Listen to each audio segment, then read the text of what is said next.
Firstly, we're going to be using the chat function on the Zoom, which you'll find certainly in my iPad is in the top right-hand corner under the More. If you touch the More, you'll find an item called Chat, and we're going to use that to do our communication. Okay. So if I'm waving my hands around, it's not to say that I'm gesticulating after an inset, it's that I'm using the chat function. Okay, so welcome to the first virtual meeting of Avon Fire Authority. First of all, item on the agenda is apologies for absence, and just because this is being streamed to the public, I thought it might be useful if each member of the authority introduced themselves, and I'm going to use how you appear on my screen. So this isn't in any order of any semblance of the ones I can see. So Brenda Massey. Good afternoon. Tony Davis. You have to take the mute off, Tony.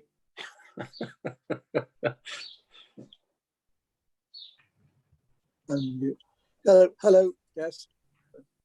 Richard Tucker, who is, for the members of the public watching, appears as CLLR0045.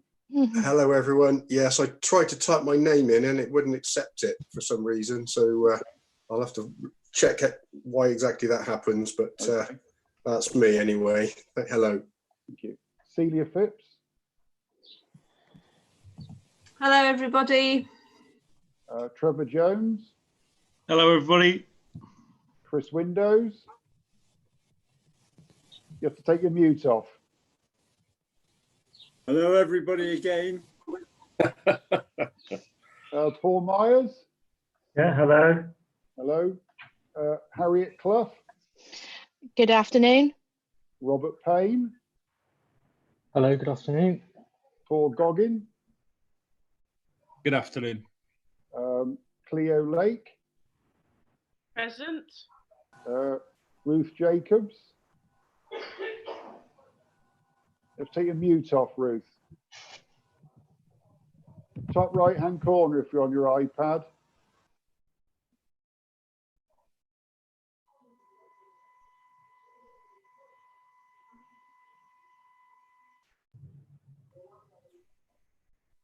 Okay. Hello? No. Yes, you're there, you're speaking. Hello? Oh, wonderful. Hello. Wonderful. Hello. Now, by my reckoning, that's all the councillors that are present. So I presume we're quorate. Yes, Chair. Is there anybody that hasn't introduced themselves that thinks they're on the call and has been missed? Hi, I'm Ben. I'm Harriet Clough, support worker. Right. Okay, Ben. Yes, thank you. Yes, I didn't introduce. I thought we'd confuse matters, but thank you for doing so. People now know why you're there. So I've received apologies from Carol Johnson. Have we had any others, Emma or Dave Daycock? Councillor Butters, I think, has sent an apology. Okay. Right. And John Ash is having problems getting in. Okay. Right, so let's put apologies down for John Ash until he manages to join us. Okay. I hope we're providing some technical assistance to him. Okay, right. So item number 2 is emergency evacuation procedures. Of course, we'll have our own. If your own house catches fire, I suggest you go outside very quickly and dial 999.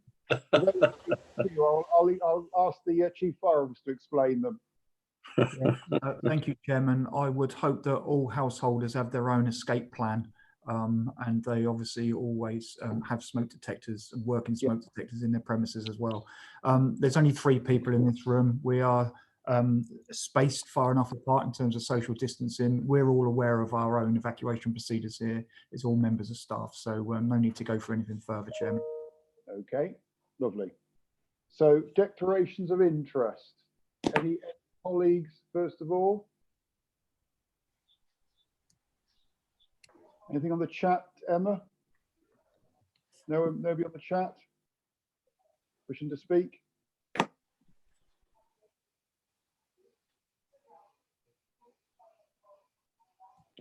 No, thank you, Chairman. There's nothing on chat with regards to declarations of interest. Okay. Are there any officers who wish to have declarations of interest?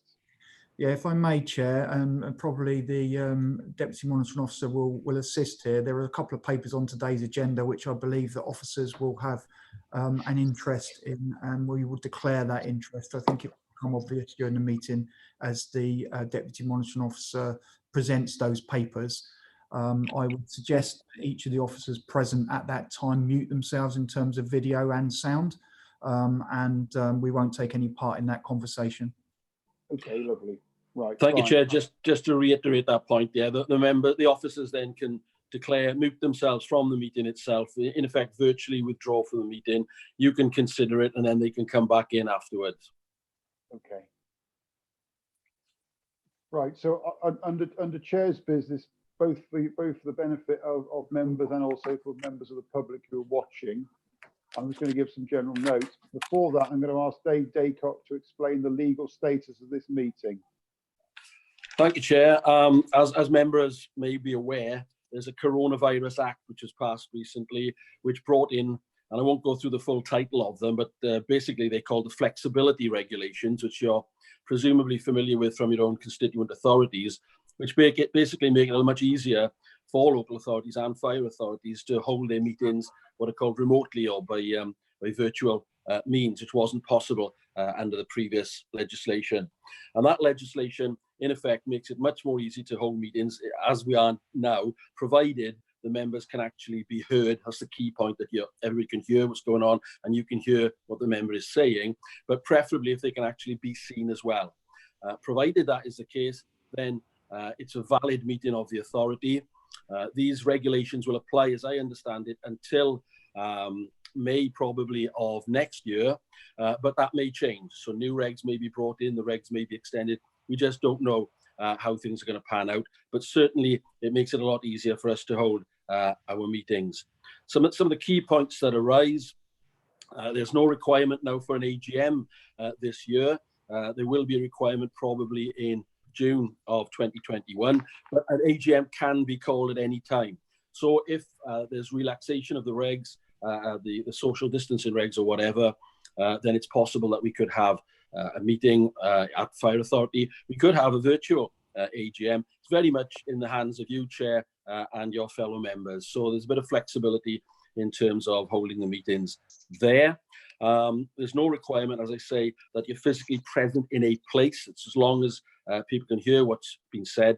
Very importantly in England as well is that the public can hear what's going on. That's not a requirement in Wales, you might be surprised to know, but as long as the public can hear what's going on and maintain that, then the meeting is perfectly valid. If a member cannot participate, hopefully we'll try to re-establish contact, but provided we keep a quorum of members, then the meeting itself is perfectly valid. Just a few other bits and bobs. The voting and other regulations can be determined by the authority itself, and I think the Chair will be giving you some guidance upon that shortly. And we've also published some guidance to help facilitate the holding of meetings themselves. But the key issue is that you must be able to be heard. These regulations apply notwithstanding the standing orders. They directly incorporated, if you like, into the standing orders. But as a matter of good practice, I or my successor will change the standing orders in order to reflect the requirements of the regulations themselves. And really, all requirements of publication of documents and things that we used to be encumbered with by physically having to do so can now be done virtually or electronically. So publication of reports and other matters can be done in that manner. As far as I'm aware, you need to check with your constituent authorities on this. The 6-month rule applies. You still need to participate in meetings every 6 months to maintain your membership. Again, slightly different in Wales, I think, than there. And also, we still need to publish reports in accordance with the regulations as laid down. Members of the public can inspect documents electronically as well. That's a requirement of the new regs. But broadly speaking, the whole thing is much more flexible and can be delivered, as I say, remotely. And we are very much, I think, at the cutting edge here in doing so. Not many authorities throughout the UK have done this, though it may well be that your authorities have actually already started upon this road. So fingers crossed. Well done to everybody so far. Let's hope it's a good meeting. I'm more than happy to answer any questions that might arise, but I understand now, after that whistle-stop tour from what the new regulations say, that the chair will give you a little bit of detail on guidance as to how the meeting itself will be held. Thank you very much. Yes, so we're Avon Fire Authority lead, others follow. I think that seems to be the message. So I'm for the benefit of the fact there are members of the public watching this who may not be unfamiliar with our workings, I'm just going to read out a couple of statements around the sort of technology and how we're going to operate. I'm confirming, first of all, that the papers issued for today's meeting are the papers from the postponed meeting due to be held on the 25th of March, which we knew was postponed for obvious reasons, with changes made to the meeting date and details of any delegated decisions made, and we will be ratifying those during the course of the afternoon. I will read out the Zoom guidelines so everybody's clear on them. In view of the current restrictions that COVID-19 has placed on everybody, including the Fire Authority, this meeting of Avon Fire Authority will take place using Zoom this afternoon. To ensure the meeting goes as smoothly as possible, there are several points and guidelines that I'd like to run through with members and for benefit of any members of the public that are watching the stream of this meeting. Once the meetings begin, attendees will be placed onto mute unless invited to speak by the chair of the meeting. If a member wishes to speak or have a question, please indicate this by sending a message using the chat function, which you'll find in the top right of your screen. The little dots that say more, you'll then find the chat function. This will be monitored by Emma, and at the end of each item, I will then run through in turn with Emma's help everybody who wishes to speak on an item, including anybody who wishes to speak during the course of the item with the points that arise. The open section of the Fire Authority meeting will be video recorded and live streamed onto the Avon Fire Authority YouTube channel. By attending a meeting via Zoom, attendees are agreeing for their images and voice recording to be posted on that. And we should be able to post the recording of this within about 3 hours of the meeting having finished. Due to the reduction in the lengths of meetings, intended reports provided for publication or noting, and a full discussion will not take place of the items for noting or information. We have assumed that you have read those as they've been on the website and you've been given copies of them. I'll ask any mobile phones to put on mute to avoid interruptions, interference with the sound. And we will be continuing to take public access statements. They won't be able to present at the meeting by the author, but we're received by members and published along with the minutes of the meeting. So there's an opportunity still for public access, but not directly addressing us. There'll be a time limit of 30 minutes for public access. In terms of the voting, to make this easier, what I'm proposing to do is as follows. As we come to a vote on any item, I will first ask for any votes against. If there are any votes in abstention, those will be recorded, and then I will assume that everybody else is voting for the motion, as you haven't indicated you're abstaining or voting against. Should there be a lack of clarity from that, i.e. the numbers are close, I will ask Emma to do a roll call of all the members, and I will ask you to say for, against, or abstain, just to make sure it's absolutely crystal clear of the numbers, rather than just relying on viewing of the screen. So that's enough from me in respect of the bureaucracy of the meeting. I've got two further announcements to make. One is that this is the first meeting, as I said earlier, for Danielle Neal, who is our new treasurer. And I don't know if you just want to introduce yourself, Danielle.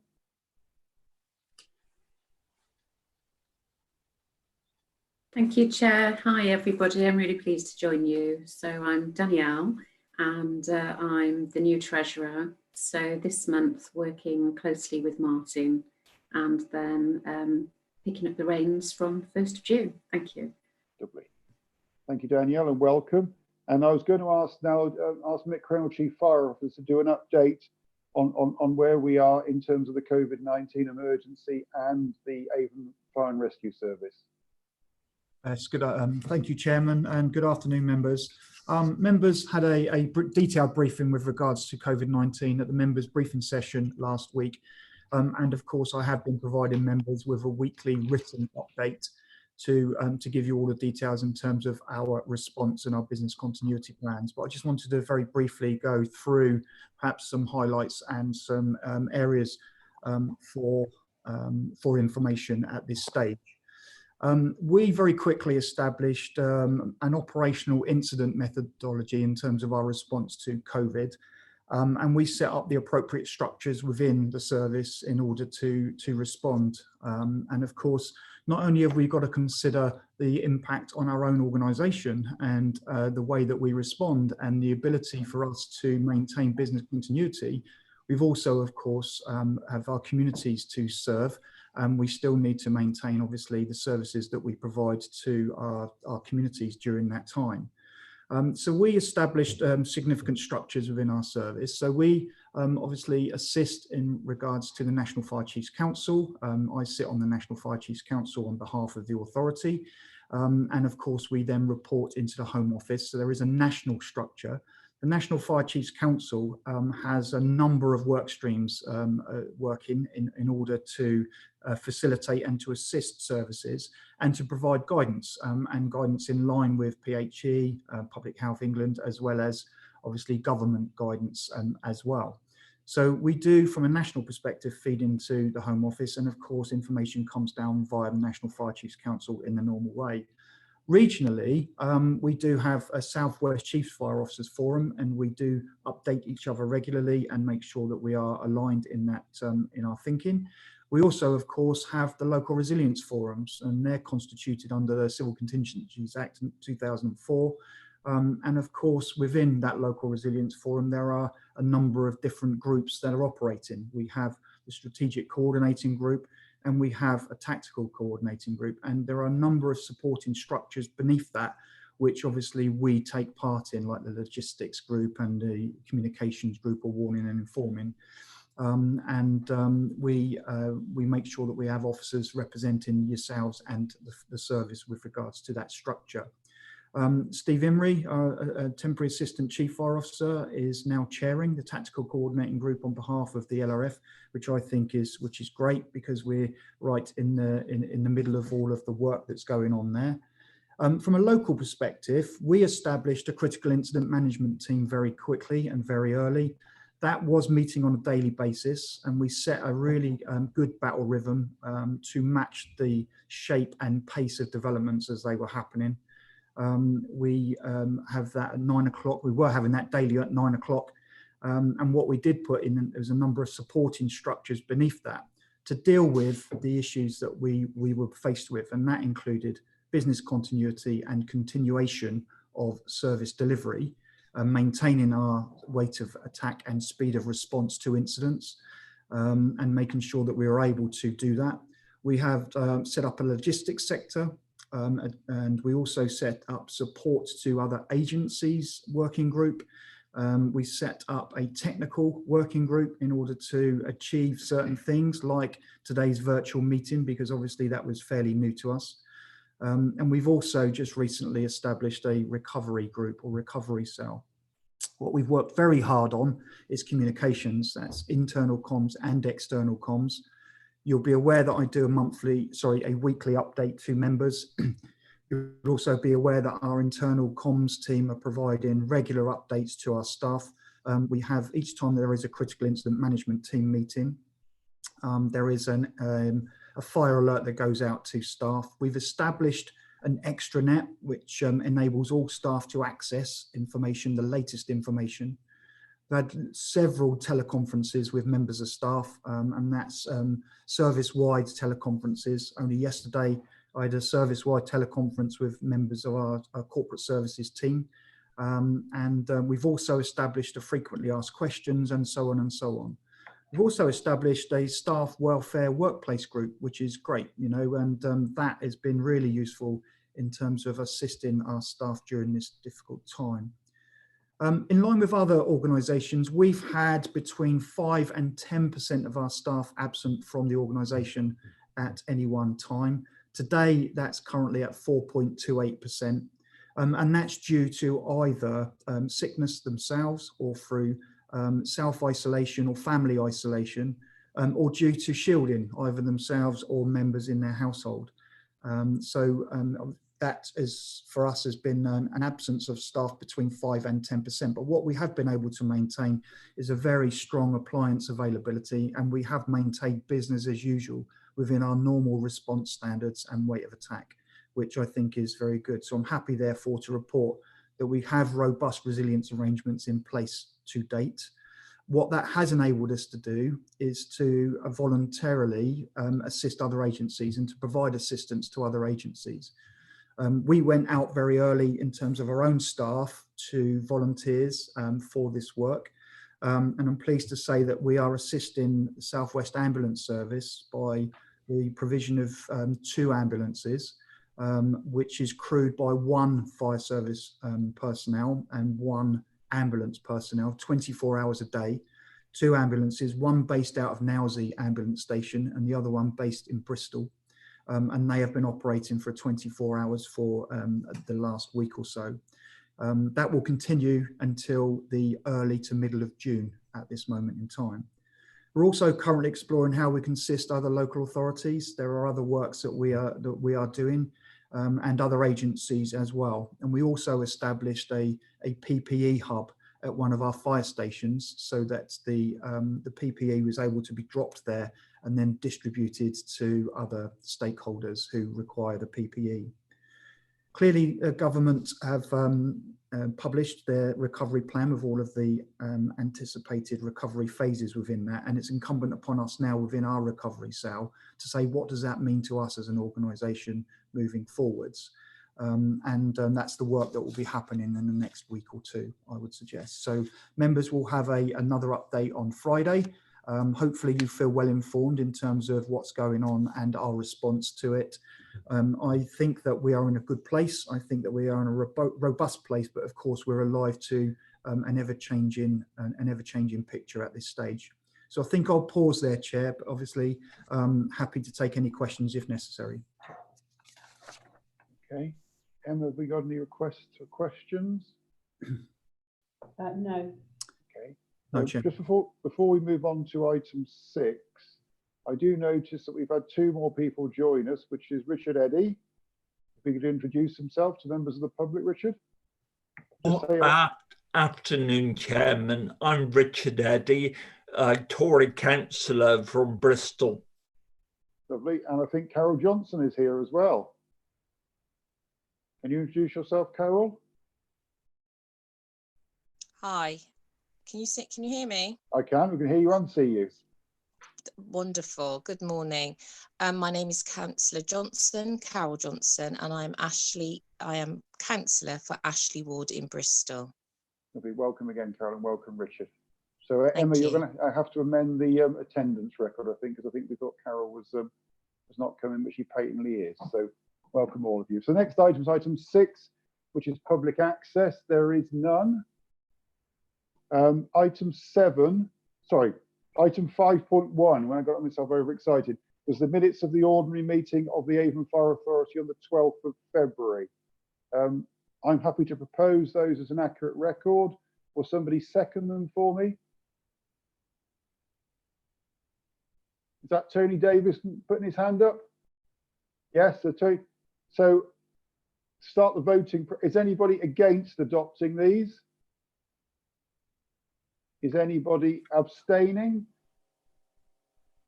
So I will assume from that we're happy to accept these. Thank you. Item 7.1, which is the minutes of the ordinary meeting of the PRSC committee on the 11th of October. Tony Davis, could you move these?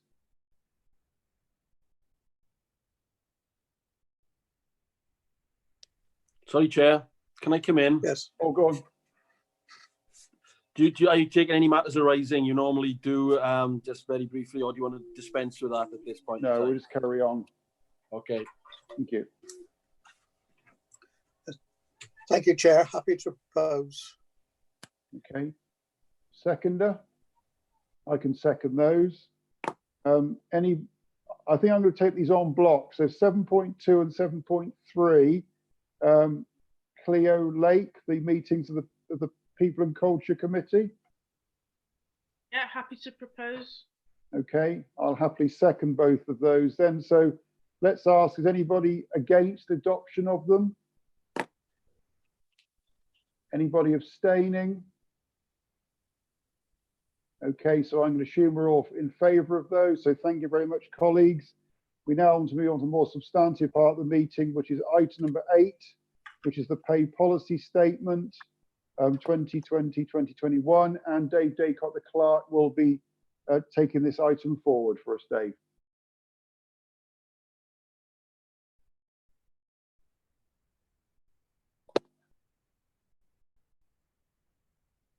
We lost Dave. Can you hear me? Yes. Yeah. Just to reiterate, members will be familiar with the concept of pay policy statements from either previous meetings of the Fire Authority or from their constituent authorities. Basically, it's a document which sets out the pay structure of the Fire Authority, in particular, setting out the remuneration of its chief officer, the lowest paid officers, and the relationship between those pay grades itself.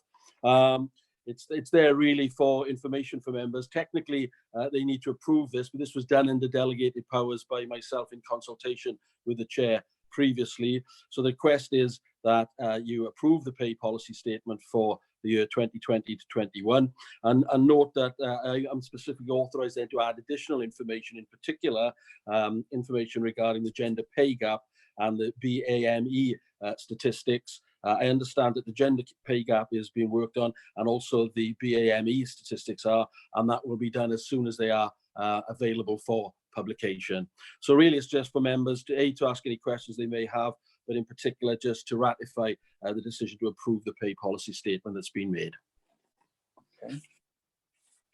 And just before I ask for any questions, I think members should note that something which has been a bit contentious in the past, in Appendix A, item 6.1.8, about this, there are now special COVID-19 measures around pension abatements and changes for anybody that's been redeployed specifically in relation to the emergency. So are there any questions, Emma?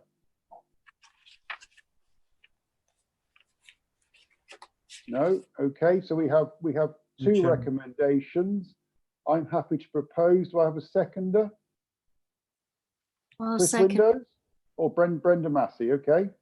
So any against? Any abstentions? Okay, on that basis, I'll assume we're all for those two recommendations. Thank you, colleagues. We now move on to item number 9, which is the annual review of the remuneration of the Chief Fire Officer. And again, Dave Daycott to present that. And I think we have some declarations of interest around this item as well.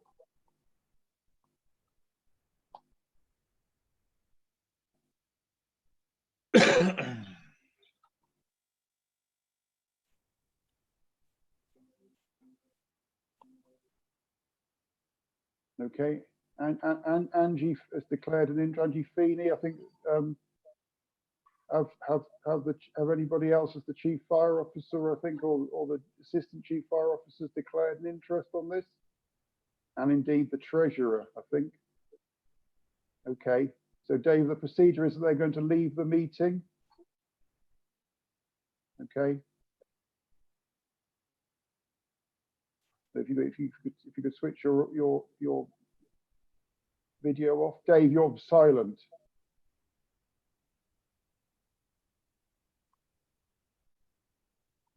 Okay. Can you hear me, Chair? I can. Right, thank you. Just to clarify, I'm not part of these pay agreements, so I can speak to the report itself. Again, just very briefly, just to reiterate for members that the Chief Officer and the Senior Officer's pay is determined in 2 tranches, if you like. One via the JNC, which is a national pay award, but also a local pay award that is made by the Fire Authority itself and set every year. As you can see for the year 2021, where it relates to the Gold Book, the JNC conditions that will be determined nationally, but that the determination for the fire authority itself, the local pay award, if you like, has been put before you, but it indicates that the chief officer and chief fire officer and the other chief officers do not intend to make any application for a pay award for this particular year. So therefore, it's for you as an authority just to agree that, and that then will compromise, it will bring to an end the issue of the pay award for 2020-2021. Okay, so you have the report, members. Does anybody wish to speak? Emma? No, Chair. Okay, so are we happy to go to the vote? So do I have a proposer and seconder for this? A proposer? Yes, David, I'll do that. Don, sorry. Trevor. Proposing. Can I have a seconder, please? Tony Davis is waving his arm. I presume for Tony Davis. So okay. So are there any against the recommendation in paper number 9, item 2? Are there any abstentions? On that basis, then I assume we're all for the motion. So thank you, colleagues, and we can now get the relevant officers back into the meeting.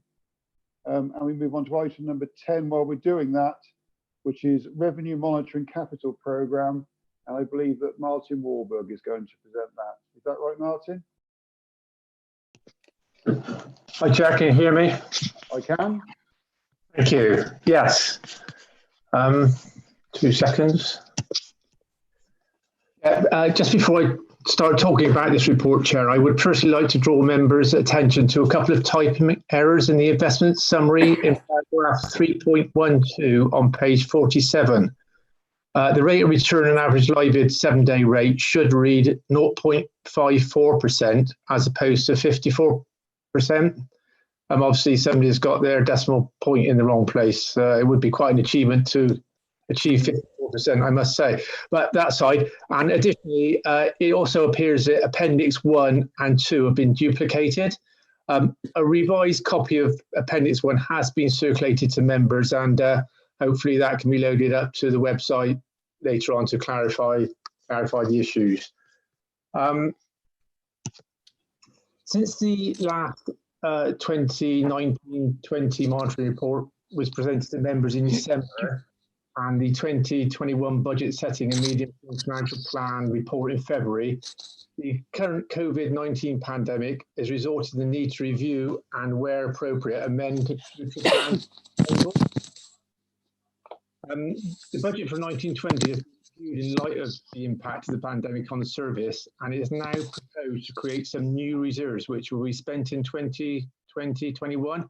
Obviously, these expenditure plans weren't in place when we set the budget for next year.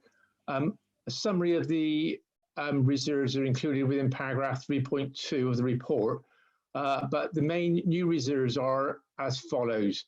A COVID-19 reserve, £192,000.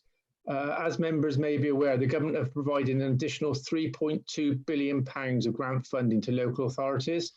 This additional funding has been in 2 separate tranches of 1.6 billion each. Of this amount, Avon has received approximately 1.1 million, 198,000 in tranche 1, which came in the last financial year, 2019-20, and 870,000 in the current year. Obviously, the majority of the funding received in 1920 will be spent in the current year, 2021. So it's proposed to carry forward part of that reserve. In addition, improvements to the IT infrastructure, £539,000. A review of the infrastructure has been undertaken with a larger number of staff working from home or remote locations, and for longer periods of time than would have been anticipated. And it's been found that the IT infrastructure as it currently stands is creaking, and there is a need for urgent investment and improvements to mitigate the areas of risk that this has been identified. Additionally, national operational guidance, this reserve has been created to reflect the likely cost of implementing the new national operating guidance. In addition, the wide area network improvements of 110,000, these planned improvements were anticipated to take place in 2019-2020, but it's not been able to complete these due to other priorities, including the necessity to prepare for COVID-19 response. On the capital programme, the revised capital programme for the year was £5.8 million, and this is shown in paragraph 3.22 on page 48. Of this amount, 800,000 was spent in 2019-20, resulting in 5 million of this programme being carried forward or slipped into 2021. The details for the reason for this slippage is included in the relevant headings in paragraphs 3.25 to 3.29 on pages 49 and 50. The main items of slippage that I would like to refer to from members is that £2.5 million of this slippage is in respect of the 7 new B-type appliances that members approved purchasing. Unfortunately, lead time for delivery of the chosen chassis has meant that there's been a delay in starting the build of these appliances. The chassis are not expected until late into 2020 now. £0.9 million is in respect of the transformation and digitisation programme. Obviously, this programme is in its early stages, and our members agreed that we would set some money aside from capital to fund investment in that. The team is only currently being set up, and therefore it's necessary to carry forward that funding. And £0.7 million is in respect of the investing or reinvesting for the future project. Construction is underway at Avon, and I'm sure members are aware, and work on the feasibility studies at Bath and Weston is also underway, and that includes collaborative working with other partners.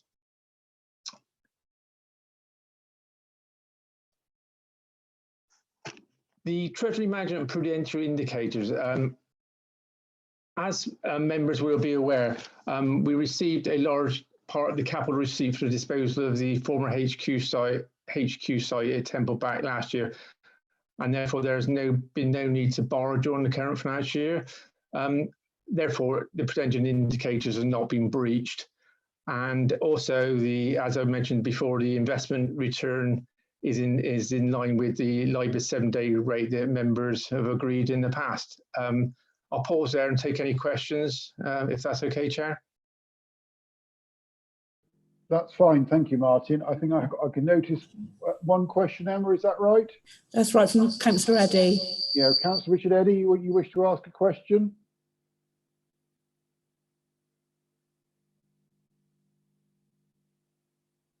Councillor Richard Eddy, come in. Are you there, Richard?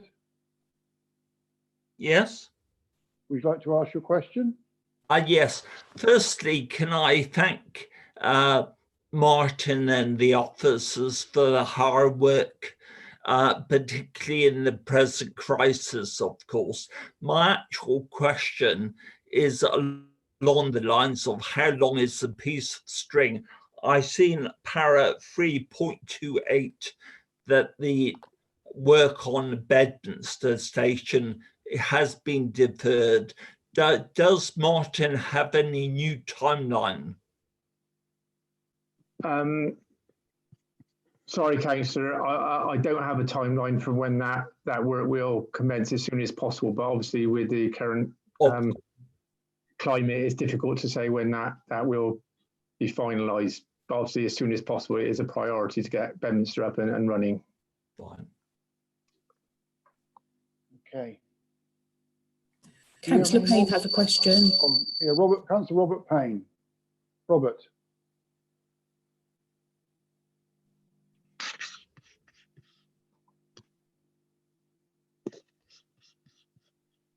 Come in, Robert Payne. Thank you. Sorry, I had a bit of difficulty unmuting there. All right. I just want a question of clarification on a couple of the figures here. In paragraph 3.2 of the report, the new reserve created shows a figure of 1.273 million, and that matches the figure in Appendix 5. But in 3.5 of the report, that seems to have changed to 1.277 million. And similarly, the figure going the other way is changed by the same amount. Do you follow what I mean? I'm just trying to get it, but yeah, sorry, Councillor. So the transfer to reserves is 1.277 million, yeah? Well, the point that's been asked, Martin, is it says that in table 3.2, it's a figure of 4 units different to the one in 3.5. I suspect off the top of my head that would be due to rounding errors, Chair. I think perhaps the point Robert is making, that's a £3,000 rounding error. Well, it's £4,000 even. yes, £4,000 different, which seems rather large for a rounding error. It's not that 54% interest we're getting, Martin, is it? Indeed, Chair. I will look into that and get back to you, Councillor, if I may. I haven't got the details in front of me to answer your question straight away, unfortunately. If that's okay. Is that okay, Robert? Yes, okay, that's fine, thank you. I think from the point of view of clarity, Martin, if you could email around all the members of the authority the answer, and I'm guessing that Sam is taking the minutes. Is that right? So if she could have a copy of this as well, she can then append that into this part of the meeting as the answer to that question for future reference. Okay. Emma, do we have any more questioners? No more questions, Chair. Okay.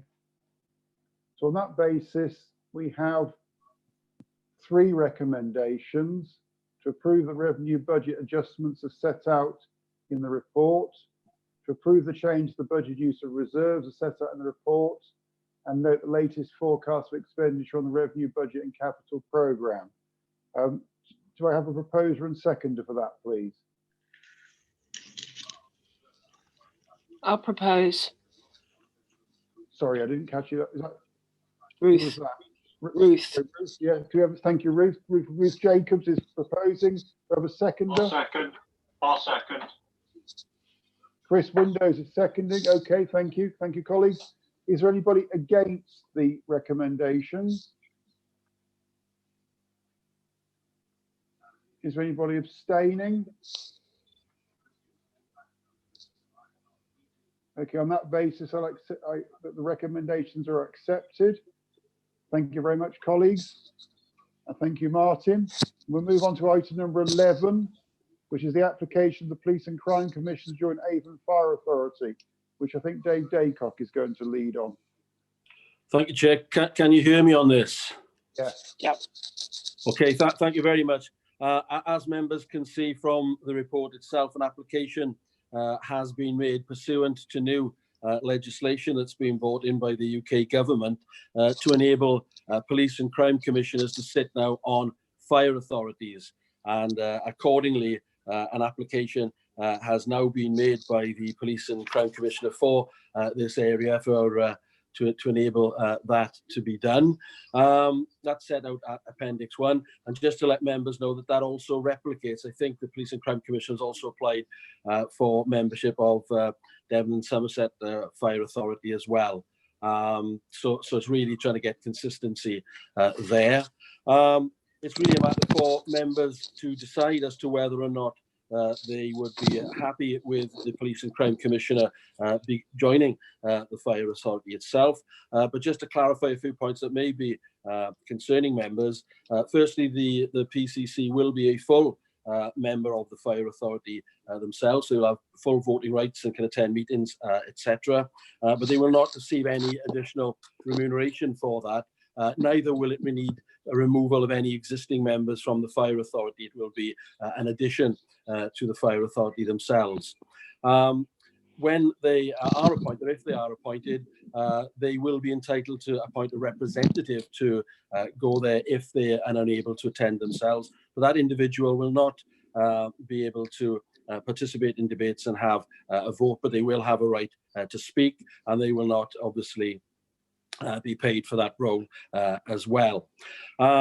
On the point of membership of the Fire Authority, as I've said, it will normally, it will result in an extension in the numbers on the Fire Authority. It's not anticipated that this will affect the political proportionality of the Fire Authority, because it is understood that the PCC will have no political affiliations. But if that is the case, then that will obviously need to be reconstituted and recalculated when the PCC joins the Fire Authority according to which group that they wish to join. But it's my understanding that that is not going to be an issue for the Fire Authority itself.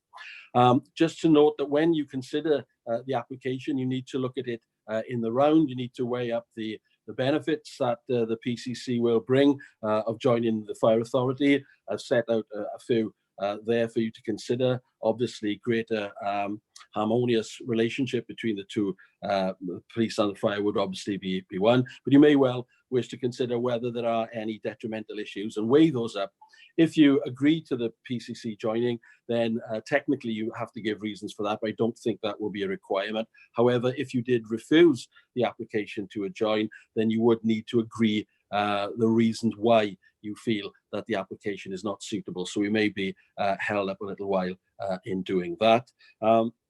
Just to point out that if you do refuse, it is possible, in my understanding, that the PCC could then challenge that, but it would be means of a application for what's called judicial review. So you really need to be clear in your reasons for deciding to refuse the application, if that is the way in which you wish to proceed. As I said, all of this is part of new legislation that's been brought in, and I understand that police and crime commissioners across the country will be undertaking similar activities pursuant to this legislation to join their fire authorities as they see fit. I don't think I can really add any more to that. It's very much a case now of the members considering the application and debating the issue.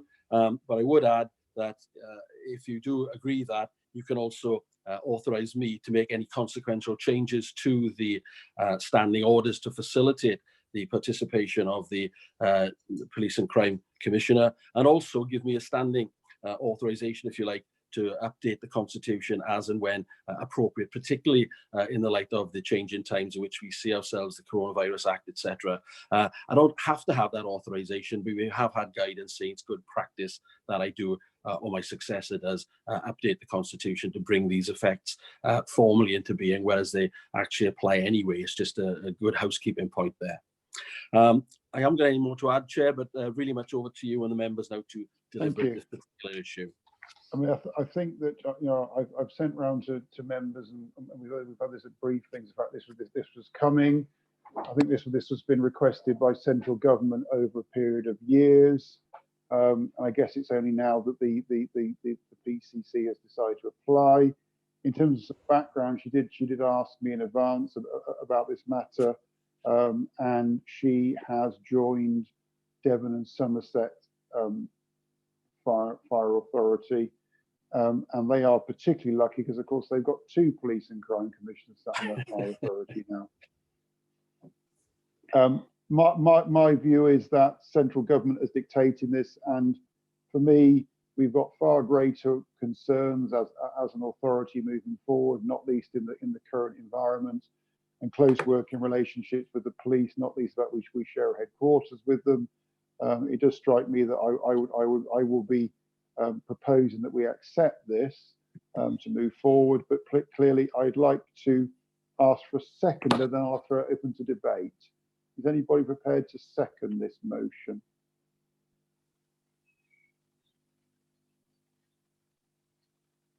Am I seeing a seconder? No? Chairman? Yes? Got Councillor Eddy, Councillor Goggin, both with their hands up. All right, so Richard Eddy, you happy to second this? Yes. Lovely. Okay, thank you. So let's put, there are several people who asked to speak on this. Emma. Yeah, we've got four. Yeah, we've had 4 questions or points, Chair. Okay. Councillor Massey. Thank you, Chair. I just wanted clarification for the record that as the current PCC was anticipating standing down this year and the elections have now been put back to next year, is this binding on whoever becomes the next PCC? If we agree to the current PCC becoming a member of the board, does that also go forward to the next one? Or do we have the opportunity to vote on that individual again? I don't know, Brenda. Can Dave Daycock, could you advise us on that? And of course, the other question is they may well not want to come on anyway, even if there's an invitation there. Can you hear me, Chair? Yeah, I can hear you now. Yeah. Yeah. It's my understanding it is the office of PCC that you are accepting rather than the individual incumbent. So therefore, if the current one leaves, that will still enable the successor to come on to the fire authority. At the moment, I have no further information than that, but that certainly makes sense. You're not looking at an individual as such, you're looking at the role, if you like, or the office of PCC, and therefore that would continue, I would suggest, ad infinitum, unless there was some particular issue that did arise. Okay. Okay, thank you. Yes, so it was just to be clear, because obviously there will be a change of PCC, and as yet we don't know who the next person is. So I just wanted to be clear about that. Thank you. Okay. Emma, who else? Councillor Eddy is our next question. Richard Eddy. Chairman, I fully endorse your sentiments and personally support this proposal. To me, it seems sensible, particularly since we have a shared HQ, of course. I believe others have raised or will raise political partiality. Personally, I think we're large enough, so it shouldn't be a key issue, of course. Though I suppose technically the PPC could be a non-voting member, which, if it was very narrow, that would address that issue. My understanding is, Richard, that the PCC can vote. I guess the other question you're asking, and I can't answer, is whether that person could declare an interest in joining a political group. Yeah. That has to be a request both to that group and to be accepted by that group to do so. There's not an automatic right to join a political group. It has to be both a request from the member and also an acceptance by that group of that person. That applies to anybody already on the authority. The fact you have a certain political label from your constituent authority doesn't automatically mean you have to use that same label on the fire authority for our own political balance. You could have none. Thank you, Chair. Can I come in on that? Yeah, please. Just very briefly, yeah, the PCC will be a full member of the fire authority, therefore they will have full voting rights. That cannot be taken away from them. Obviously, they can abstain on matters if they feel that's appropriate. And the second point, I think the Chair is correct, that whatever label they may have on the Police and Crime Commission itself, or the authority, when they join the fire authority, it is for them to seek to join a group if they wish to do so, and it's equally open for the group not to allow them or to allow them to join as they see fit.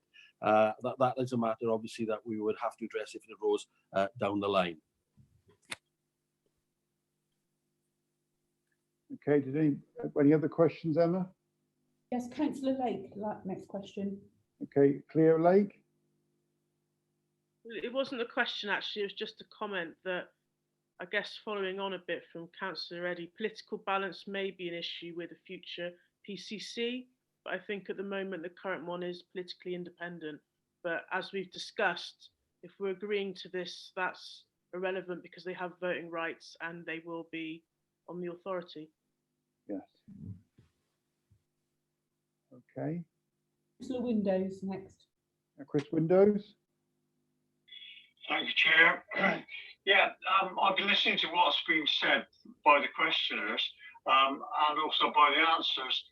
I do have some concerns when the PCC changes. We could end up with different people, some of whom may even have some form of track record. That could cause us problems.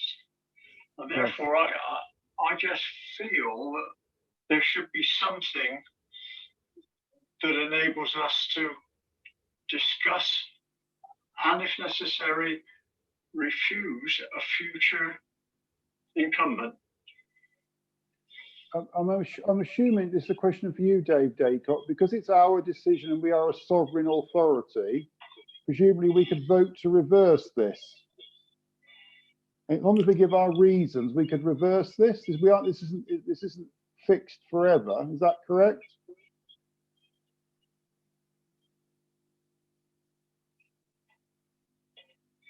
The line to Swans is obviously very poor.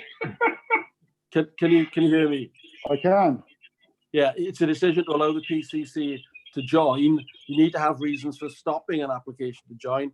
But my view is then the PCC is on the authority. Whether you can expel them, I don't know. I need to check or to take that up with central government. I don't know if that issue has been addressed in the legislation, in all honesty. Okay. It's like expelling a member now. You know, you wouldn't have the power to do that, no matter how badly behaved they were. That's a sort of democratic issue, isn't it? Okay. Are there any other questions, Emma?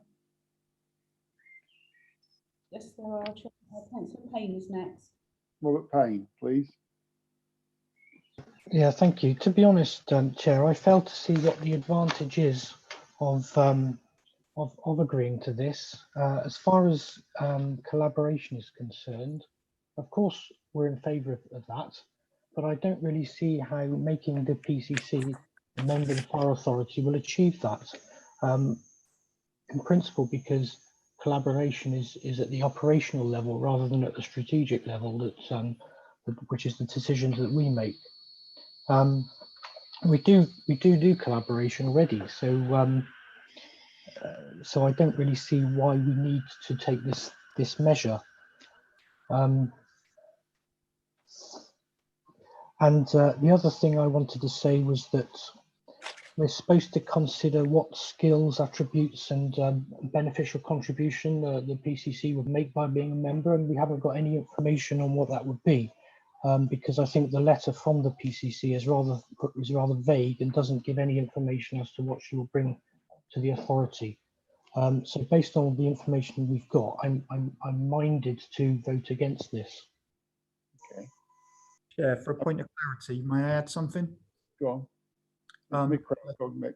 Chair, just as a point of clarity, we do currently at this moment in time have a collaboration strategy, and that strategy is at all levels of strategic, tactical and operational.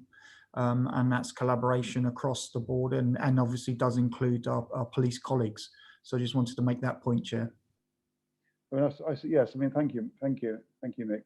And I guess to answer Robert's question to some extent, having a democratic, open discussion on collaboration, such as having the Police and Crime Commissioner on the Fire Authority, would then give that democratic accountability of collaboration, because at the moment it is being done by officers, as you point out, with a tacit agreement of the authority, whereas it may be much more explicit in terms of how that's carried forward should the Police and Crime Commissioner be on the authority.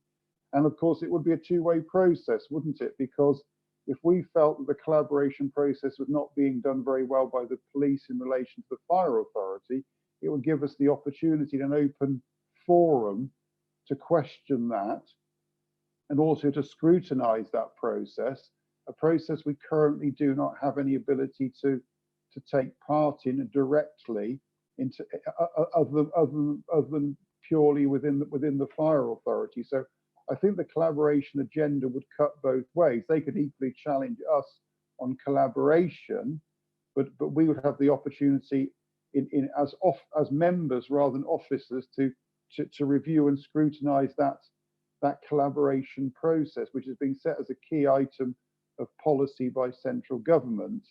And I suppose the other thing to bear in mind is with the politics with a little p, is that this is very much a direction of travel by central government, and I'm not wholly sure of how we would compose the letter of saying why we didn't want it to happen. I think that we not only if we vote against, we've also got to give reasons which could potentially be challenged in court. And I think if you make the point, Robert, as you did about collaboration, I think I've given you an answer which could well be that, and it hasn't been given to me by the PCC. Please don't think that as to how they could challenge back against such a reason not to take it forward. I have more questions and comments, I think, Emma. Councillor Myers' question. Paul Myers.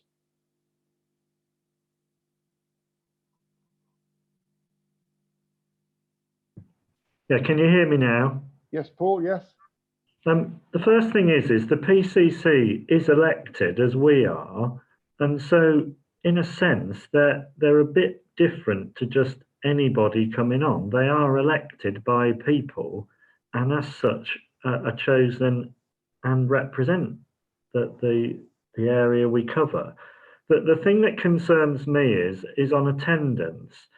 Would a 6-month rule apply? Because basically I'm worried that this PC or anyone could actually just nominate somebody to troll along and represent them, and yet the whole case presumably is that PCC wants to join in. So would there be a 6-month rule? And then with regard to their conduct, the comments made, any of us who behave badly must surely be governed by a code of conduct. So I don't accept that they would be any different to us. The next point is reciprocity. If it's so important the PCC is on our authority, how do we go on the PCC authority then? How do we get a reciprocal representation over there? Because otherwise it's one way. And on the expenses, you said that there'd be no allowances, but are they able to claim a mileage off us for attendance? Because if they want to come, I sort of feel that the PCC budget should pay for that. So do you want to go through in summary the business about, can we have a 6-month rule? So if they don't attend in person, then they basically have to come up to be reappointed to come on it. Dave, you're going to have to help me on these. Can I come in on that, Chair? Yeah, please come in on both of those, really. Well, there's quite a few issues we need to address. Keeping me on my toes here.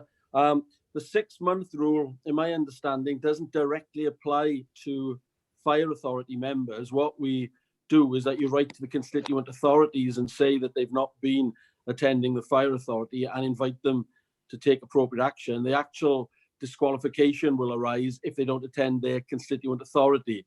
I think that's the rule certainly in Wales. I think it's the rule in England as well. Yes, but most fire authorities will seek to try to make sure members do attend. So the 6-month rule doesn't strictly apply, but it's not good politically, I would imagine, if you don't attend for a considerable length of time, and members could raise that as an issue. Secondly, the code of conduct would apply to the PCC wearing the hat of a fire authority member. So again, their behaviour would be regulated, what they do on the fire authority by the code of conduct. And I think that's going to be beefed up in England in the not too distant future, coronavirus permitting. And likewise, I'm assuming there will be a code of conduct for their actions whilst a PCC.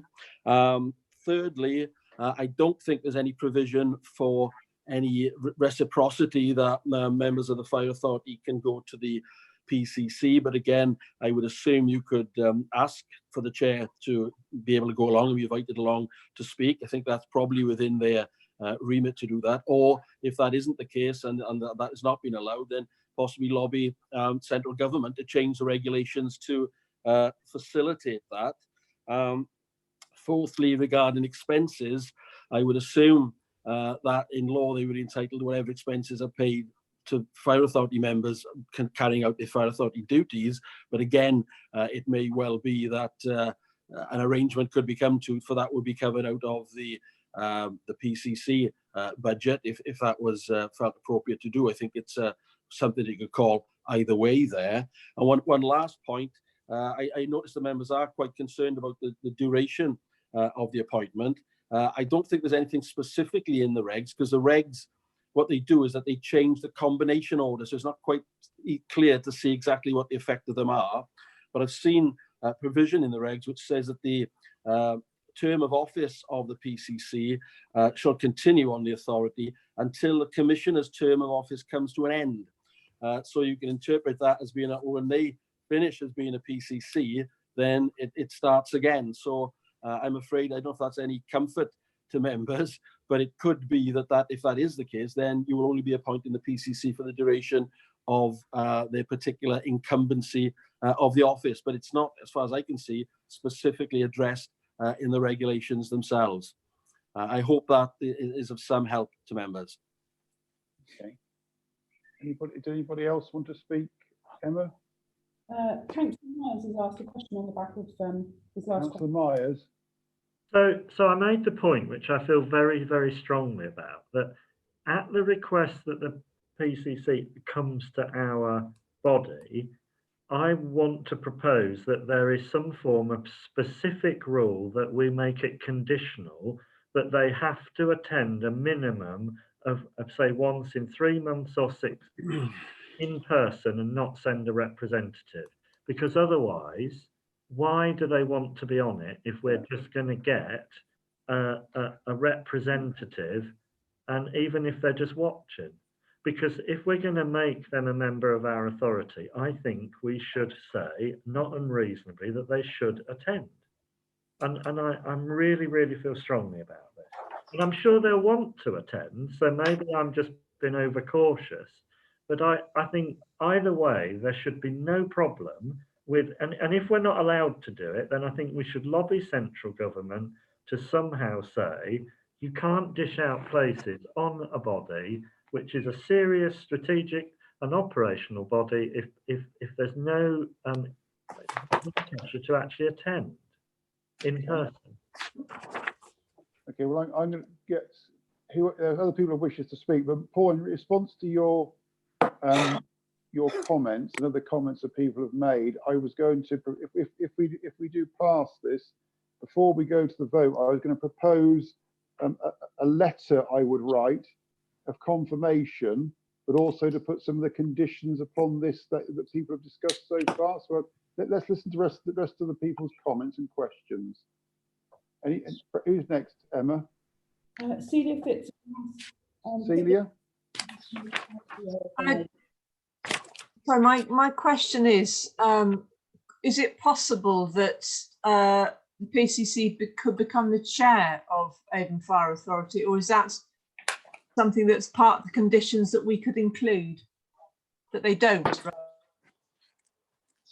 My understanding is that the chair of the authority is elected by the authority, Celia. So if the Police and Crime Commissioner would become the chair, that would be the choice of at least half of the members in a vote. I don't, Dave, I don't think there's any explicit prevention, is there?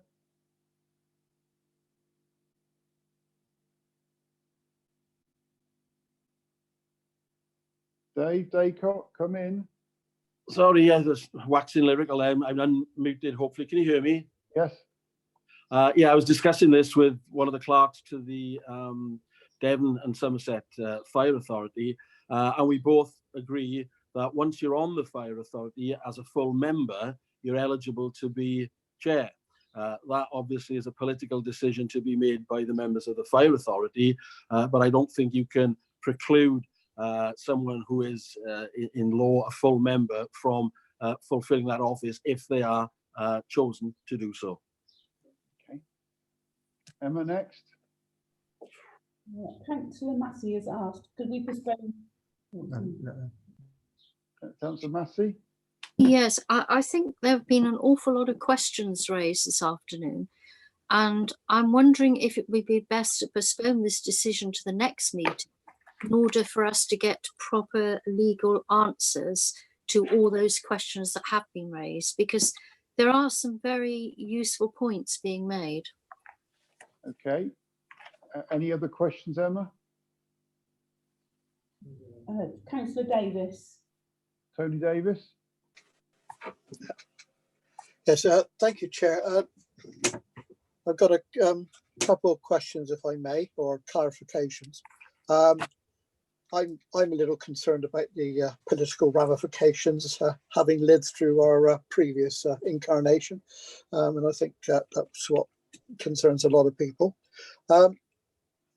The PCC consented a substitute, if you like, to a meeting, but none of us can.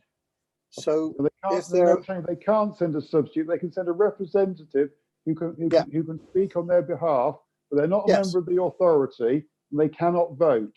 I appreciate that, but if I couldn't attend a meeting, I can't send someone in my place, if you like, even if they're not going to vote. So there is a difference there, shall we say? And I'm just, if they're a full member of the fire authority, then they should be the same as everyone else, I would have thought. And we also, if PCCs, there are a number of them that have been there for quite some time. So what happens if they're there for more than 8 years? As you know, that's specific to myself in particular, coming up very shortly. Are they allowed to stay on the fire authority for more than 8 years? Sorry, I shall shut up. Okay. Emma. Councillor Clough. Harriet Clough. I did put my specific question in the chat. It was, could we request the BCC to tell us how we'd benefit from her joining the organisation? As I'm sure she's had that conversation with you, Don, but not all of that. What we're hearing is, why does she want to join? What does she think she'll get out of it, and how does she think that we'll benefit from the situation? I've not gotten that information so far. Well, the situation is, Harriet, in terms of, the conversation I had was not a desperately long one, in the sense that she indicated she was joining Devon and Somerset, and she would like to join Avon Fire Authority on the same basis, as legally, of course, she can. I mean, she has been able to join the authority for a very long time, but has chosen not to, as is in the letter in the papers, because she could not vote. Now, the opportunity now to vote in the fire authority, she has decided that she would like to become one. And of course, she has the law on her side to some extent in this regards. Therefore, what she would be bringing as such, to some extent, is I would guess she would say, in terms of her record as a police and crime commissioner, knowledge of emergency services and public service in its wider stretch, and a collaboration amongst emergency services.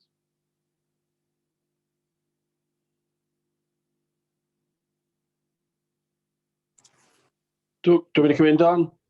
Yes, please, Dave. Right, a couple of interesting queries, like in an examination here. A couple of interesting queries here. I think the representative issue you've addressed there. They're merely there to speak but cannot vote. It's a creature very much of the regulations, which is, for right or for wrong, the law. So you'd have to put up with the notion and the concept of a representative, which is something, as you correctly identified, doesn't apply to regular members of the fire authority, but that is just something that's been created by these new regulations. Very interesting question about the 8-year rule. That is a creation of the constitution within Avon Fire Authority. The trouble is that the general law would obviously override that. So if the interpretation of the term of office of the Police and Crime Commissioner is that the office continues, then I think in theory they would be able to cite that and say, I'm entitled to stay here as long as I like. And as PCC, that would in effect, to use a phrase, trump the the provisions of the Constitution. If, however, as I've read back to you on reading the regulations, it does say that it will end at the end of their term of office, then that might not be such a problem. But certainly there is an issue there that we might need to seek clarification of from central government.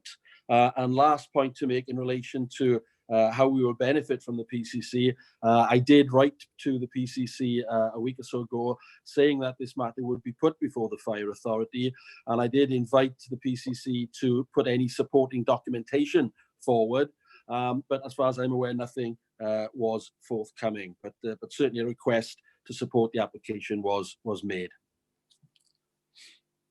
Okay, Emma, who else wishes to speak? We've got two statements, one from Councillor Lake, a letter of conditions would not be binding, and then another one from Councillor Myers.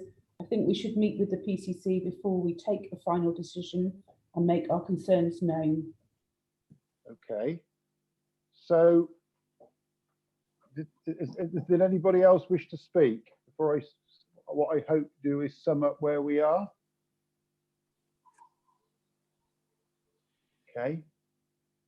Well, I can understand from colleagues that there is I think I shall say, a degree of concern about the way this is being done, and there are a number of questions that I think members want answering before they're happy to make a decision. And the ones that I am picking up in terms of that are a lack of reciprocity in terms of could we have an involvement on the police and crime panel as a fire authority. And certainly I did ask at the time when these police powers were asked as to whether fire authorities could take over police forces in the same way the other way around that PCCs can take over fire authorities. And I was told no, we couldn't, which I did seem to be to back up Paul's point on lack of reciprocity. About the point about the non-attendance, which I think is a very valid one. There's a question about expenses. There is a comment about the code of conduct applying, and there's a question about the duration of the appointment. Are we just appointing somebody for the duration of this term of the Police and Crime Commissioner, or is it a without date appointment for every Police and Crime Commissioner that comes along? And also our own rule of the time duration. Of course, interestingly, as many members will recall, when we had the improvement panel, the Police and Crime Commissioner sat on that and was very keen for 8-year rule to be put in to make sure there was a renewal of the membership of the authority at regular intervals. So I think certainly the current PCC, if they weren't prepared to accept that as a condition of joining, would for me would make things rather problematic. I think, one rule for one lot of elected members and another rule for others. So, is there any other question or concern that I've not captured in that list? Councillor Massey's asked a question, followed by Massey. I was wondering if it would help if I make a formal proposal that the decision is postponed until the next meeting in order to give all those questions to allow them to be answered. Okay, so Brenda Massey is proposing a deferment. Do I have a seconder for that? I'll second that. Oh, Richard Tucker. Okay, thank you. So I'm going to suggest that we accept Brenda's comment about deferring and seeking more information. I would suggest that we perhaps first of all write through Dave Daycock with those 5-6 points on it, and arrange an informal meeting with the PCC in the meantime before the next meeting. Or Paul Myers wishes to speak. Paul Myers? Could we just emphasise that what we're being is constructive? Yes. So we don't, I mean, all the points raised are about making it work if it were to happen. And there's legislation it's not about just saying no, it's about ensuring it works to achieve what the PCC wants as well as what we want. I wouldn't like the impression to be given that we're just sort of slamming the door and being unfriendly, because I'd hope none of us are taking that view. This is all very constructive. No, I think you're making an absolutely valid point, Paul. I think what you're asking, and you've asked and colleagues have asked, is a series of questions about how this is going to work. And I'd rather we established a way of working at the very beginning, rather than getting a situation in, say, 12 months' time, in which these questions were being raised in a much more problematic way. So Brenda and Richard have both proposed and seconded deferment, with a view to Dave writing a letter and then us arranging a meeting with the PCC. Chairman? Yes. I think Councillor Tucker wants to speak. Oh, Richard, sorry. Just in relation to the proposal there, maybe as part of the seconding, I did type in the chat that maybe group leaders meantime could meet with the PCC and go through some of these concerns, because there obviously are a lot of issues that have been raised, and I've got concerns. I can understand maybe it might be advantageous for them to come on to the Fire Authority as ex officio member, but obviously they're going to have full voting rights. So I think it does need a bit more discussion, and obviously as a part of a wider agenda where PCCs seem to be, I won't say taking over Fire Authority across the country, but I think there's a whole lot to discuss here. So maybe if group leaders could have a meeting meantime with the PCC. I wonder if I could add that onto the proposal, Brenda. That's fine by me. Okay, so I have it that we've got the proposal to defer. We've got 6 points that we wish to write, which Dave is going to compose in a letter. If members are happy for myself and Dave to compose that letter. And then we will arrange a meeting of the PCC with the group leaders. For point of view of trying to make this a more straightforward meeting, it probably is easier to do it that way rather than the whole of the authority. But are members happy with that approach? And then depending on the outcomes of that meeting, we will bring it to a future meeting with the authority. Okay, so we have a proposal for deferring this and a list of conditions. We've had a proposer and a seconder. Is there anybody against the proposal to defer? Okay, are there any abstentions? Okay, well, I'm picking up from that everybody is in favour unanimously of the deferment. Thank you, colleagues. Thank you for the debate. We'll take that forward and we'll report back to you in due course. Can I ask, before we've closed this item, if there are any other questions you have or queries that you wish to add to the letter that Dave and I are going to write, you could email those to Dave and myself within the next 24 hours. So before start of business on Thursday morning would be useful. Is that okay? Chair. Oh, Chris Windows. Yeah, it may be helpful if the draft letter could be sent out to us, and those of us that wish to add anything to that draft wouldn't be repeating ourselves if we felt that there was something important, but there could be a condition 24 hours to turn around. Okay, that's fine. But that's absolutely fine with me. Thank you for the suggestion. So Dave and myself will compose the letter based on what we've heard today.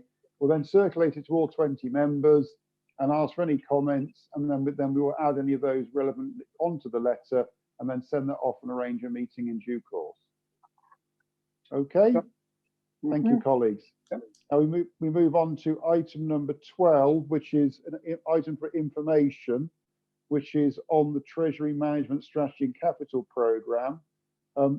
This was an item, I think Dave Dacott will correct me because I can't get my papers in front of me, that was made under delegated powers, and we're looking for ratification from colleagues on it. You have the papers in front of you.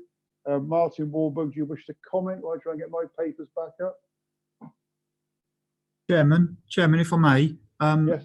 Councillor Monk has now joined the meeting, just to inform you. Okay. Councillor Monk, do you wish to introduce yourself to members of the public?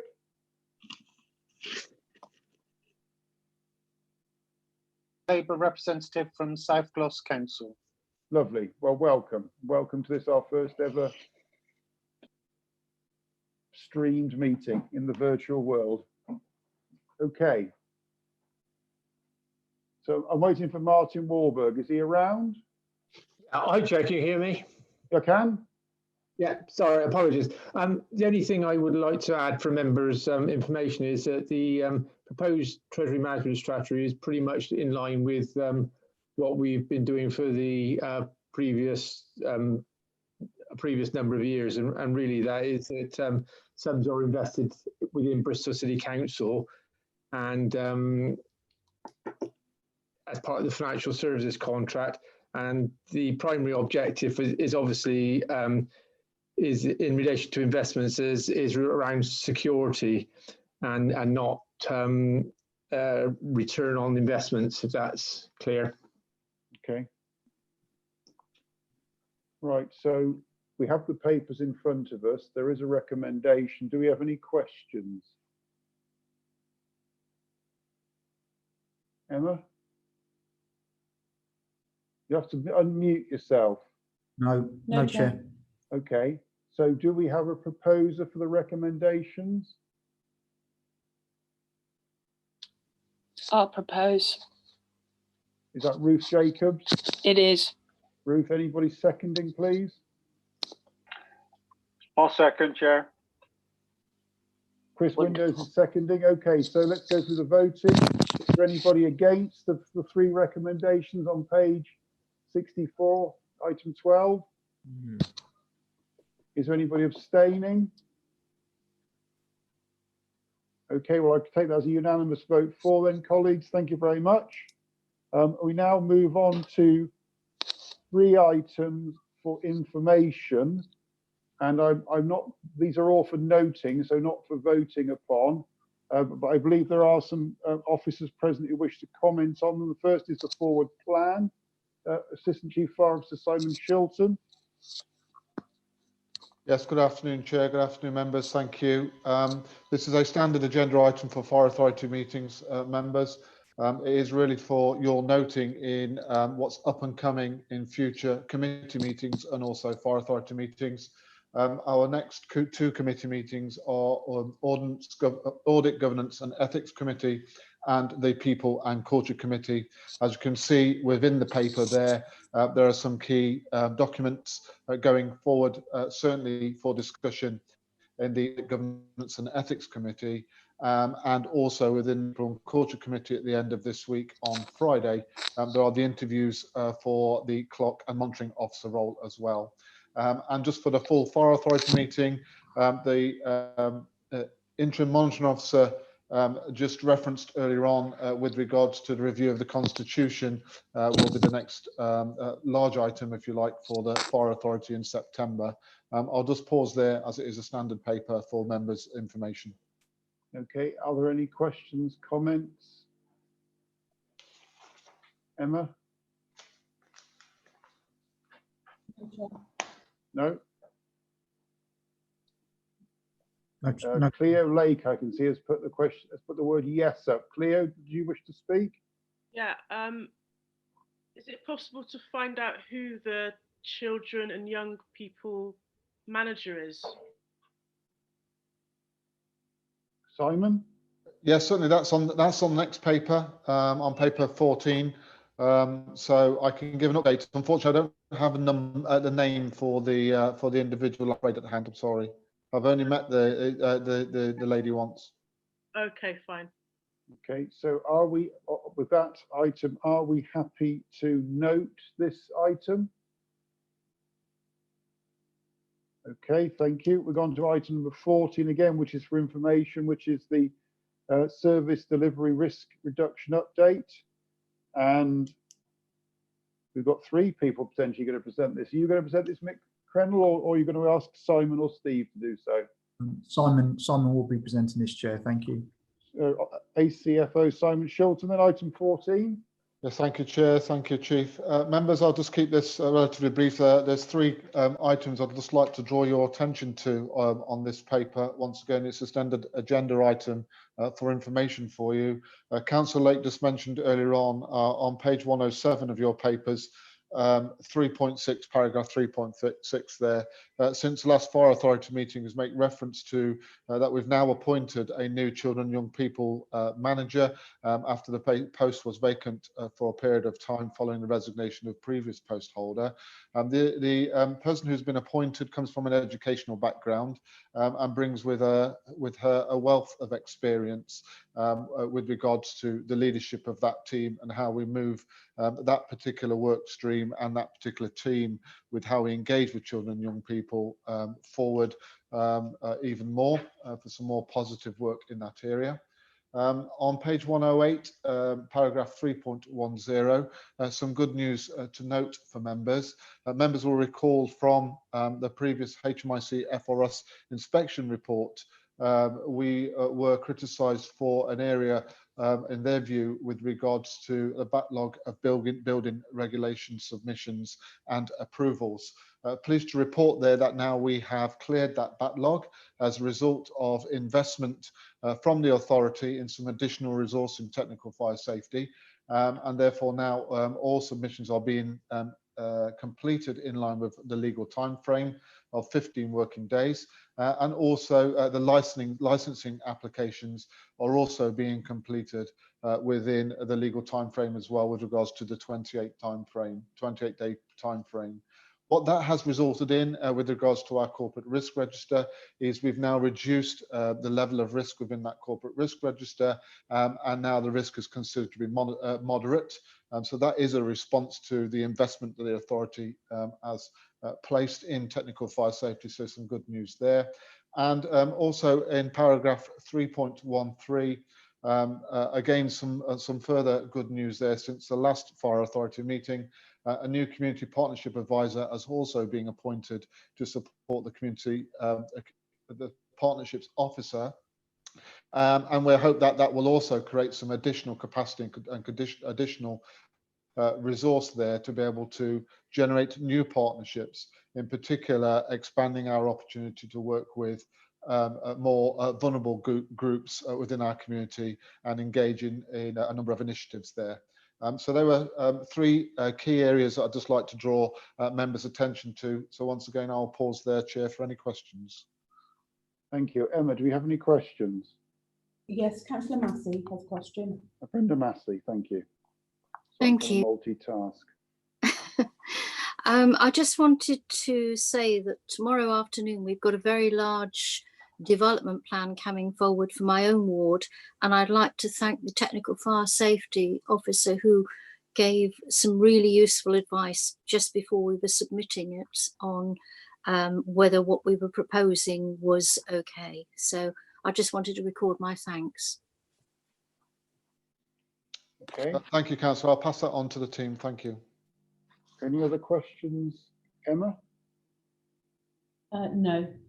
Okay, well, this report is for noting. Are colleagues happy to note? Thank you, Simon, for the presentation. We'll move on to item 15, fires and other incidents, and Assistant Chief Fire Officer Steve Imrie is going to present this, I believe. Chair, Simon is going to present this paper as well. Okay, Simon, sorry. No problem. Thank you, Chair. Thank you, Chief. Again, members, I'll try and keep it brief. There's a couple of things I'd just like to draw your attention to. Earlier on in the year, members will recall that we reported on the commencement of our recruitment campaign for new firefighters into the organisation for this year. That started with a number of community engagement events, in particular 3 events that took place for potential firefighters to find out about the service. We had a large event at the City Academy in February of this year, and we had 2 further events at Temple Fire Station and Bedminster Fire Station for those that are interested to come and try out some of the activities that related to the role of a firefighter and also the recruitment process, and also to ask further questions about the role. We then opened up the recruitment process in the latter part of March, That early stages of the recruitment process are very much conducted by an online mechanism through an online initial sift and questionnaire, and then some psychometric testing from there. During that period of time, members will be well aware of the COVID-19 pandemic hitting the country and the lockdown, and we took the decision to pause at the end of April the recruitment campaign and hold those that had got to that position and passed the relevant elements of the recruitment campaign for that position in abeyance in anticipation of recommencing the recruitment. Bear in mind the next stage of recruitment were more individual interactive, personal interaction, and it would have been difficult to facilitate some of those aspects of the recruitment process while still observing an element of social distancing. So we have just put that on pause at the moment, which meant that we have also now rescheduling the training school to take place hopefully in January of 2021. So there'll be limited impact there with regards to our staffing levels within the service, and we're working through any adjustments that we can make with regards to social distancing so we can recommence the recruitment campaign. And all those applicants have been written to now and informed of where we are with the process. I'd also like to draw your attention to page 111, 3.3. Members have previously approved changing our policy with regards to how we attend automatic fire alarms. As a result, that was due to take place or commence on the 1st of April of this year. We introduced that slightly earlier with regards to the COVID-19 to provide some additional capacity within the organisation and also reduce the level of risk to our firefighters. So that now is now in place.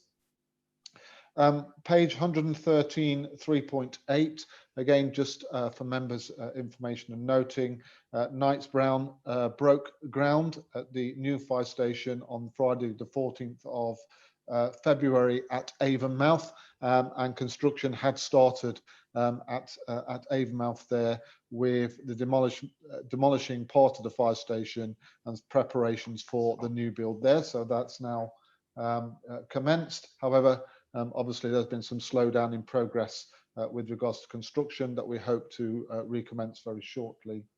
3.10 of the report, an incident of note there, an incident in Kingsdown in Bath. It was a deliberate fire. It was a fire involving some rubbish, and it was in a car park environment, but that resulted, due to the smoke travel, a precautionary evacuation of 200 people for the period of that incident. The incident, like I say, has been declared deliberate and predominantly involved rubbish, but there was some minor damage to the building, and I've engaged with local councillors for that particular ward with regards to that incident itself. And finally, on page 115 of the report, paragraph 3.15, draw members' attention to the introduction of 2 electric vans aligned to our environmental strategy and our aspirations with regards to lowering our carbon emissions within the service. And we purchased and introduced 2 electric vans which are working from Bedminster for the use of the community fire safety team and their day-to-day business within the community. So I will pause there, Chair, for any questions that members may well have on those updates. Okay, are there any questions or comments, Emma? No, Chair. Okay, well, thank you, Simon, and thank you to all the crews and all the team at across the board at Avon Fire and Rescue Service for the job they're doing keeping everybody safe, not least the people on this committee and those watching today and of the recording. So thank you very much, and please pass on our best wishes to all. That is for noting. Are we happy to note?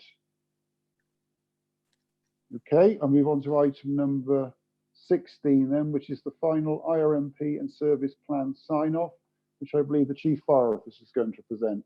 Yes, thank you, Chairman. I'll keep this brief and succinct, members, but our service plan for 2020 to 2023 was published and went live on the 1st of April. and that was dealt with after this postponement of the meeting on the 25th of March, because it was due to go live on the 1st of April.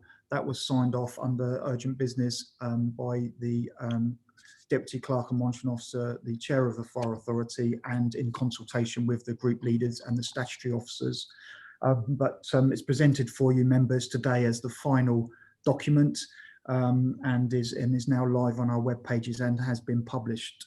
This, of course, is the Fire Authorities and the services contract with our communities in terms of how we deliver our service to our communities. And members will be aware that this is a 3-year rolling plan and a 3-year rolling programme, and therefore we have refreshed it this year and we've updated it in terms of our achievements, our performance, and we've also updated it with regards to our organisational or corporate objectives. The plan itself it enables us to have a good understanding of our risks facing our communities, and that is from a national perspective, regional and local. We've updated the strategic assessment, we've updated the risk profiling of our service area, we have updated within the plan our performance figures and our achievements over the last 12 months.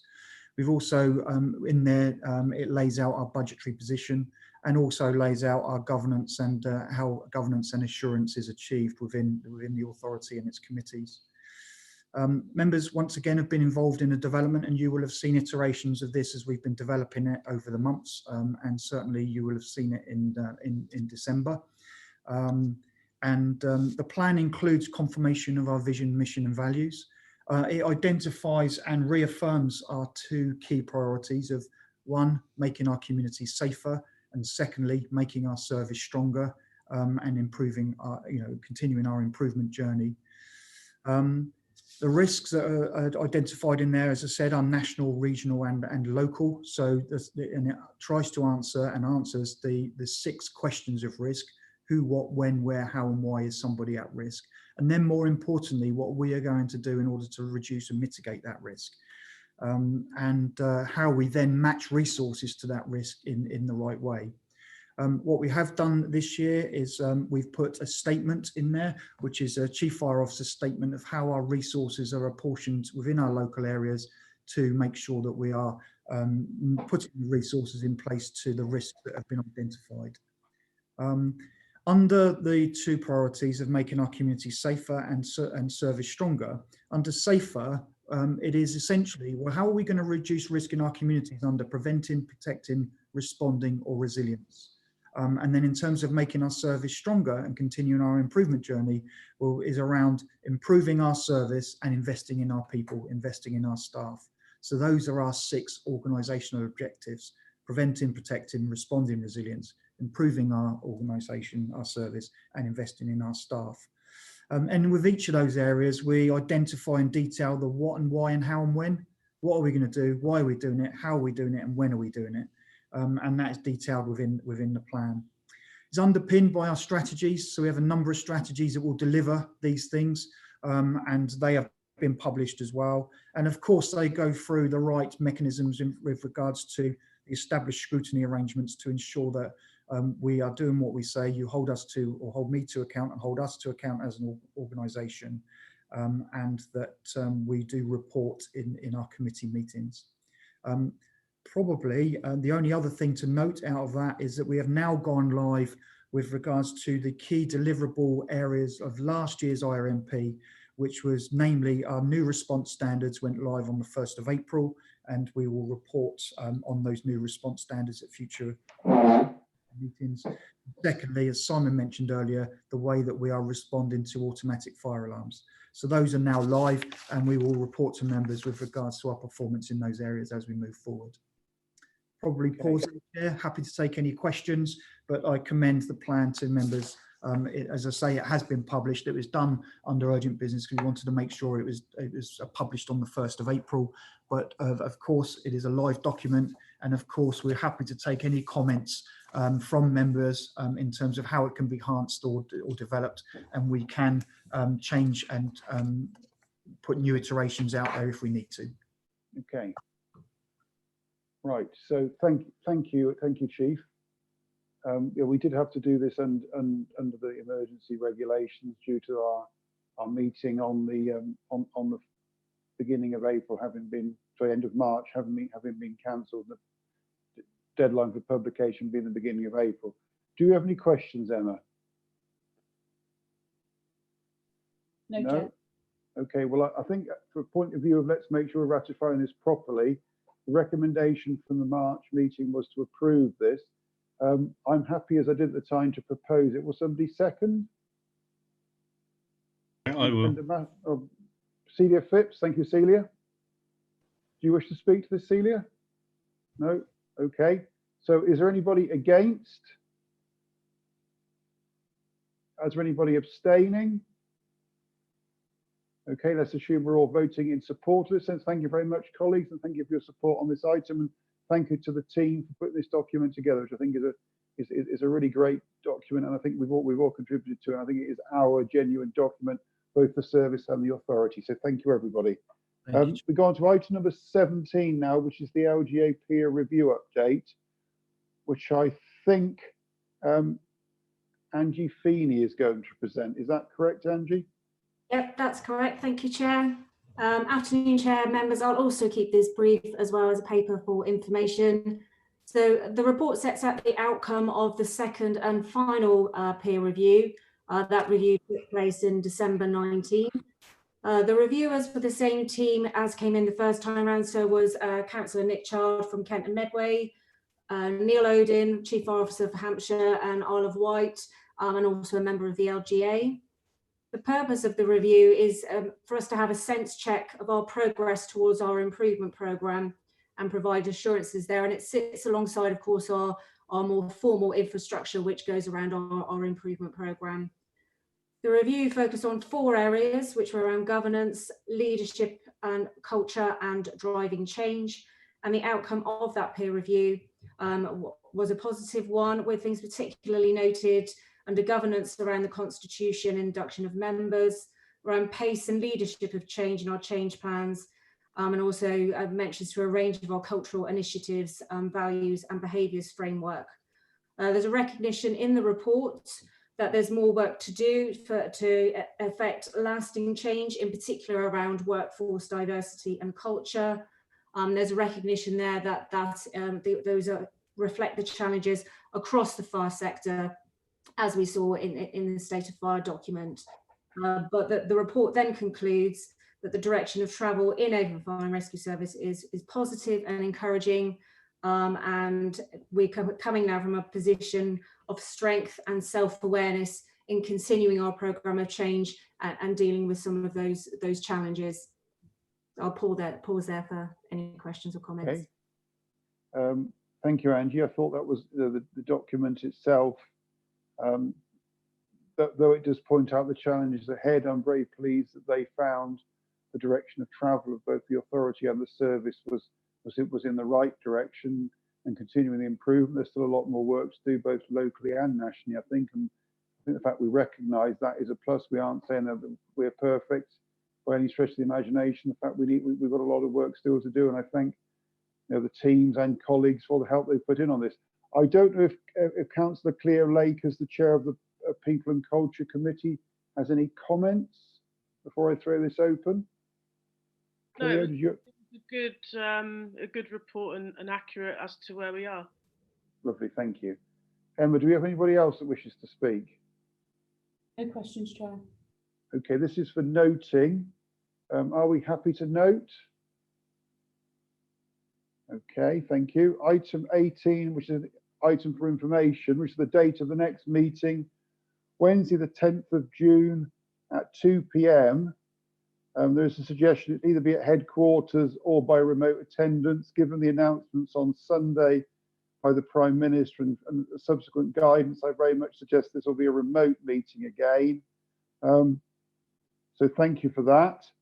I'm now going to move on to item 19, which is to exclude the press and public. I want to resolve that the public be excluded from the meeting during the following items of business on the grounds that they contain exempt information pursuant to Schedule 12A, Part 1 of the Local Government Act 1972, and in accordance with the Schedule 12A Part 2, Paragraph 10 of the Local Government Act 1972, the public interest in maintaining the exemption outweighs the public interest in disclosing the information. Do I have a proposer for that, please? Yes, Councillor Chairman. Massey, a seconder? Yes. Councillor Jones, thank you very much. Anybody against that? Any abstentions? I guess from that we're all in favour, so thank you, colleagues. I'm going to now ask that press and the public be excluded from the remainder of the meeting. I'm also going to propose we have a 5-minute break. So can we come back again just before 4 o'clock, please?